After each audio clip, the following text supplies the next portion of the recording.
Shalom, warga jemaat GBS Yerusalem Baru yang saya kasihi dan yang pasti disayang oleh Tuhan. Kali ini kita belajar tentang kerajaan Allah atau the God's Kingdom. Saudara, untuk warga negara di negara 4 musim, pada saat mereka mengalami musim dingin, mereka juga lockdown seperti kita, saudara. Mereka tidak bisa keluar rumah karena di jalan-jalan, di tempat-tempat di luar rumah mereka sedang beku. Salju turun begitu rupa, seringkali sampai tebal menutup jalan-jalan. Bahkan rumah-rumah mereka, baik atap, kebun, dan sekeliling mereka, semuanya bersalju. Musim itu mereka mengalami kebekuan. Bahkan seolah-olah kehidupan sepertinya tidak ada gerakan lagi, saudara. Mereka diam di rumah. Nah, pada saat itu, saudara, mereka akan tetap punya pengharapan. Pengharapan apa itu, saudara? Pengharapan akan datangnya musim semi setelah musim dingin berlalu.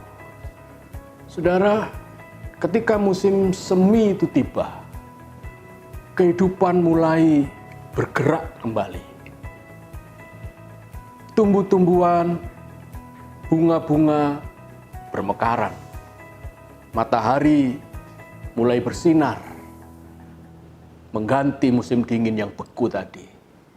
Dan itulah pengharapan mereka. Hari-hari ini kita juga sedang ada di rumah terus. Dan sebagai hamba Tuhan, saya ingin menyampaikan kepada saudara, tetap bersabarlah di rumah. Membangun persekutuan doa dengan keluarga, membaca Alkitab bersama, dan terus berdoa bagi pemulihan negeri kita, provinsi kita, dan kota kita, Surabaya. Mari kita berdoa agar Tuhan mencukupkan, melenyapkan wabah virus corona ini dari negeri kita, dari kota kita, dan negeri kita menjadi pulih, menjadi sehat kembali seperti musim semi yang menggantikan musim dingin, saudara. Kita terus juga berdoa bagi tenaga medis yang berjuang begitu keras, bahkan sampai ada yang sakit dan meninggal. Mari kita doakan mereka. Mereka bekerja dengan penuh kasih, penuh pengorbanan, saudara. Mereka lah pahlawan-pahlawan corona yang memerangi dan merawat orang-orang yang sakit. Saudara, kita akan belajar tentang the God's Kingdom atau kerajaan Allah, masih dalam rangka Paskah, saudara. Mari kita buka Alkitab kita dalam Kisah Para Rasul pasal 1. Kisah Para Rasul pasal 1 ayat 1 sampai 3. Berbunyi demikian. Hai Theophilus. Theophilus ini terdiri dari 2 kata Yunani, yaitu Theos dan Philea. Theos artinya Tuhan, Philea artinya kasih. Jadi buku Kisah Rasul ini ditujukan untuk kekasih-kekasih Tuhan, Theophilus.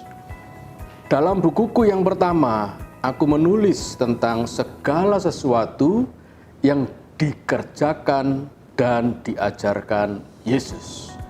Buku yang pertama dari Lukas, tentu saja Injil Lukas. Dan ini kitab Kisah Para Rasul juga ditulis oleh Lukas dan merupakan jilid kedua, sambungan dari buku atau Injil Lukas.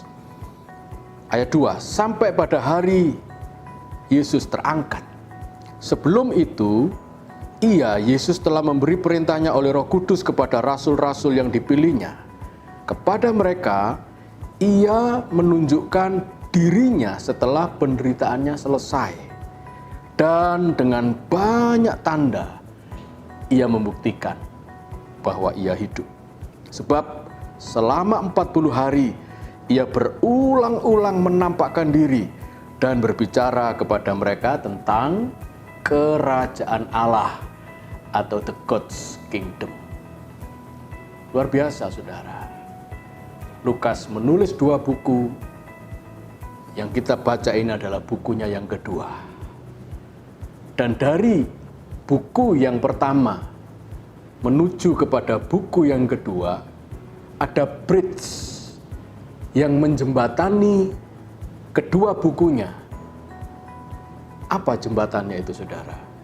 Jembatannya adalah sebuah peristiwa, yaitu kebangkitan Tuhan Yesus dan penampakan diri Tuhan Yesus kepada para murid-muridnya, kepada orang banyak setelah ia bangkit.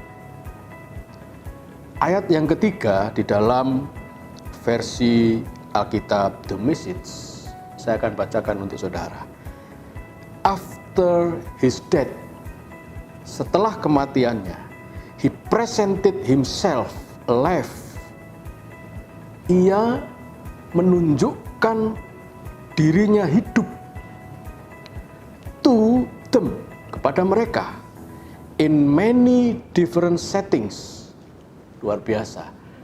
Di dalam waktu, dalam tempat yang sudah disetting, ya, in many different, dalam berbagai macam cara, over a period of 40 days, selama 40 hari, in face-to-face meetings.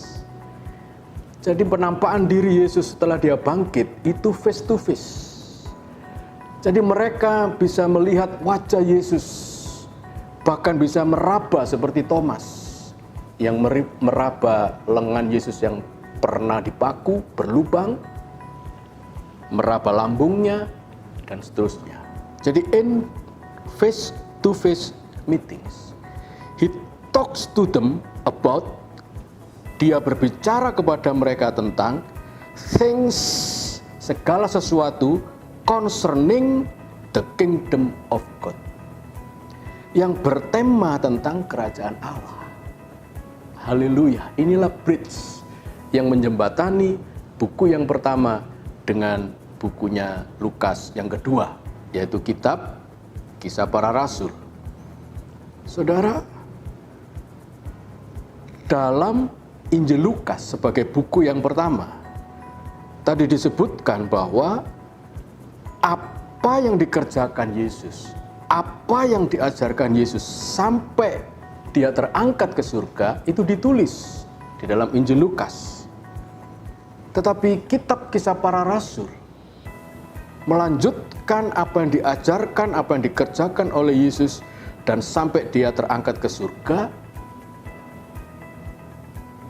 Apa pesan dari kitab Kisah Para Rasul ini, saudara?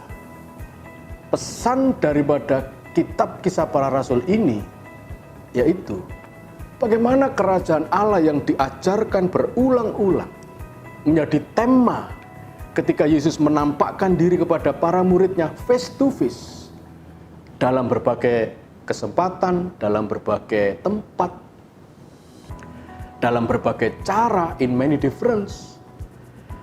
Yesus concern, Yesus sangat memperhatikan tentang mengajar kerajaan Allah. Itulah yang dilanjutkan oleh Lukas dalam buku kitab Kisah Para Rasul. Saudara masih ingat bukan? Dalam kitab Kisah Para Rasul pasal 3, kerajaan Allah dihadirkan di serambi bait Allah oleh Petrus dan Yohanes. Bagaimana Petrus dan Yohanes memegang tangan dari orang lumpuh itu dan berkata, emas dan perak tidak ada padaku, tetapi yang aku punya kuberikan kepadamu, yaitu dalam nama Yesus orang Nazaret, bangun dan berdirilah.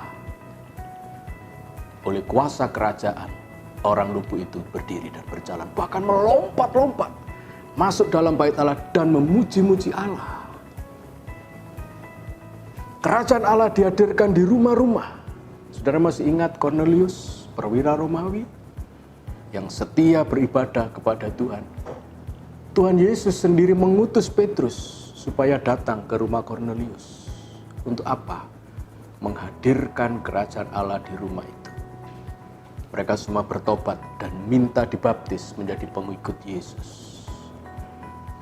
Kerajaan Allah hadir di mana Paulus dan Silas dibelenggu. Di mana itu saudara? Di penjara. Mereka memuji-muji Tuhan. Dan sendi-sendi penjara itu runtuh. Dan semua tawanan bebas termasuk Paulus dan Silas. Masih banyak lagi saudara.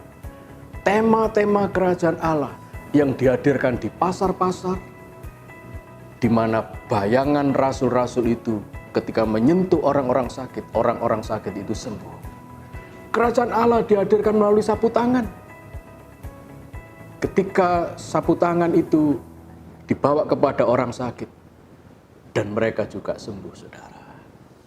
Haleluya, luar biasa. Bahkan kitab Kisah Para Rasul ditutup. Di Kisah Para Rasul pasal 28 ayat yang ke-23. Kisah Para Rasul pasal 28 ayat yang ke-23. Disebutkan begini saudara.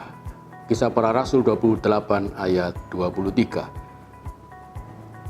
Lalu mereka menentukan suatu hari untuk Paulus. Pada hari yang ditentukan itu datanglah mereka dalam jumlah besar ke tempat tumpangannya. Ia, Paulus, menerangkan dan memberi kesaksian kepada mereka tentang kerajaan Allah. Dan berdasarkan hukum Musa dan kitab para nabi, ia berusaha meyakinkan mereka tentang Yesus. Hal itu berlangsung dari pagi sampai sore. Menutup buku ini, pesan kerajaan Allah juga terus dilanjutkan oleh Rasul Paulus. Saudara yang dikasihi oleh Tuhan, kita akan belajar berikutnya yang menjadi concern Yesus ketika face to face, pertemuan tatap muka dengan para muridnya adalah tentang kerajaan Allah. Yesus tidak lagi mengajar tentang perumpamaan. Yesus memang masih bekerja membuat mujizat, yaitu ketika para murid di tepi Danau Tiberias dan mereka mencari ikan tapi gagal. Peristiwa itu ada di Yohanes pasal 21, saudara. Yesus masih bertemu dengan mereka, tetapi tidak lagi mengajar yang lain kecuali kerajaan Allah. Sebuah dimensi baru yang merupakan kelanjutan pemahaman setelah kematiannya, after death, presented alive, bukti kebangkitannya, face to face meetings, perjumpaan-perjumpaan pribadi, lalu memuncak pada pentingnya memahami kerajaan Allah. Ketika dia naik ke surga dan mengutus para muridnya, termasuk salah satunya yaitu Lukas yang mendampingi Rasul Paulus dalam memberitakan Injil. Saudara, Lukas mengerti bahwa Yesus naik ke surga bukan meninggalkan sebuah agama atau agama Kristen. Bukan, saudara. Apa yang ditinggalkan oleh Tuhan Yesus setelah dia mati, bangkit, naik ke surga, menunjukkan dirinya hidup selama 40 hari, apa yang ditinggalkan oleh Tuhan Yesus? Sebuah dimensi baru tentang kerajaan Allah. The God's Kingdom. Kerajaan Allah dalam bahasa Sanskerta adalah kahyangan, saudara. Bahasa Sanskerta kuno, bapak ibu kita yang dulu menganut kepercayaan atau kejawen, saudara, maka pengertian mereka tentang kahyangan adalah sebuah tempat di mana arwah-arwah leluhur mereka berada di sana. Sehingga mereka, yaitu orang tua kita dulu, saudara, memberikan sesajen-sesajen. Mereka tahu leluhur mereka ada di sebuah tempat yang namanya Kahyangan tadi.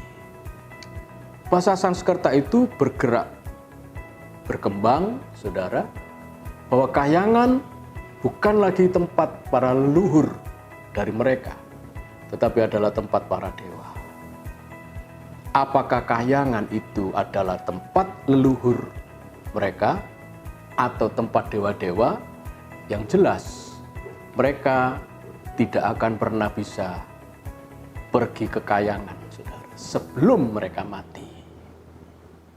Konsep kerajaan Allah yang diajarkan oleh Tuhan dan yang kita terima tidak lagi demikian, saudara. Karena tidak perlu menunggu kita harus mati lalu kita bisa menikmati kerajaan Allah. No, tidak. Tetapi kerajaan Allah telah hadir di rumah-rumah kita. Ketika Yesus kita undang bertahta, kita menyembah Tuhan bersama keluarga, berdoa, membaca Alkitab bersama-sama, dan kita hadirkan Tuhan Yesus, rumah saudara menjadi kerajaan Allah. Karena sang raja dari kerajaan itu ada di rumahmu, saudara. Saudara masih ingat di Injil Markus pasal yang keempat, ketika perahu para murid itu dihantam oleh gelombang taufan yang begitu dahsyat dan air laut menyembur masuk ke dalam perahu, bahkan perahu itu sudah mulai oleng dan akan tenggelam, Yesus tetap tidur di situ. Pertanyaannya, kenapa walaupun oleng, walaupun air laut sudah masuk di perahu itu, tapi perahu itu tidak tenggelam? Kenapa, saudara? Karena ada Yesus dalam perahu itu. Dan ingatlah, ketika perahu itu ada Yesus, perahu itu menjadi kerajaan Allah. Tidak ada gelombang laut taufan yang begitu hebat yang akan bisa menenggelamkan perahu itu. Karena raja dari kerajaan Allah ada di situ. Dan perahu itu sendiri adalah kerajaan Allah, saudara. Saudara dikasih oleh Tuhan. Dalam Ibrani pasal 12 ayat 28. Ibrani 12 ayat 28. Jadi, karena kita menerima kerajaan yang tidak tergoncangkan, marilah kita mengucap syukur dan beribadah kepada Allah menurut cara yang berkenan kepadanya dengan hormat dan takut. Saudara, puji Tuhan, kita telah menerima kerajaan yang tidak tergoncangkan. Apakah tergoncangkan oleh penyakit, oleh virus? Tidak. Karena kita berdoa, Tuhan, bungkus keluarga kami dengan kuasa darah Tuhan Yesus. Tuhan, Kaulah tempat perlindunganku, kubu pertahananku, Allahku yang kupercayai. Di dalam hidupmu ada kerajaan Allah yang tidak tergoncangkan oleh penyakit. Wabah virus corona ini membuat perekonomian lesu, bahkan bisa jadi hancur, saudara. Tetapi apakah perekonomian demikian bisa menggoncang kerajaan Allah dalam hidupmu? Tidak. Karena engkau menerima kerajaan yang tidak tergoncangkan. Haleluya. Saudara, kita akan mengakhiri pertemuan kita di seri pesan penggembalaan yang bertemakan tentang The God's Kingdom atau kerajaan Allah. Tapi sebelumnya itu, mari kita menyanyikan pujian tak terbatas. Yesus berkata demikian di Matius 6 ayat 33. Tetapi carilah dahulu kerajaan Allah dan kebenarannya, maka semuanya itu akan ditambahkan kepadamu. Mari kita lakukan pesan ini, saudara. Hidupmu ada dalam kerajaan, bahkan kerajaan itu hadir dalam hidupmu dan keluargamu. Semusim berlalu, namun kau selalu peliharaku. Kasih dan setiamu tak pernah layu di hidupku. Lebih luas dari samudra, kebaikanmu Bapa takkan habis di hidupku. Lebih tinggi dari cakrawala, tak terbatas kasih-Mu. Sungguh ku bersyukur. Mari kita berdoa, saudara. Bapa yang di surga, kami mengucap syukur bahwa Yesus hadir di muka bumi ini, menyelamatkan kami, menebus kami dengan kematiannya, bahkan memberi kemenangan bagi kami dengan kebangkitannya, menunjukkan bukti bahwa Engkau bangkit dan hidup, lalu naik ke surga. Kami bersyukur Tuhan meninggalkan bagi kami sebuah kerajaan yang tak tergoncangkan, yang ada dalam hidup kami, ada dalam keluarga kami. Dan kami bersyukur Tuhan bahwa kami memiliki pengharapan tentang musim semi yang indah, yaitu hadirnya kerajaan Allah oleh Tuhan Yesus. Terima kasih. Tuhan berkati jemaat GBS Yerusalem Baru yang kami cintai dan yang Kau sayangi Tuhan. Kiranya berkat dari Allah Bapa, damai sejahtera Tuhan Yesus, persekutuan dengan Roh Kudus, Allah Tritunggal itu memberkati saudara sekarang dan selama-lamanya. Mari yang percaya kita katakan amin. Tuhan memberkati saudara. Haleluya.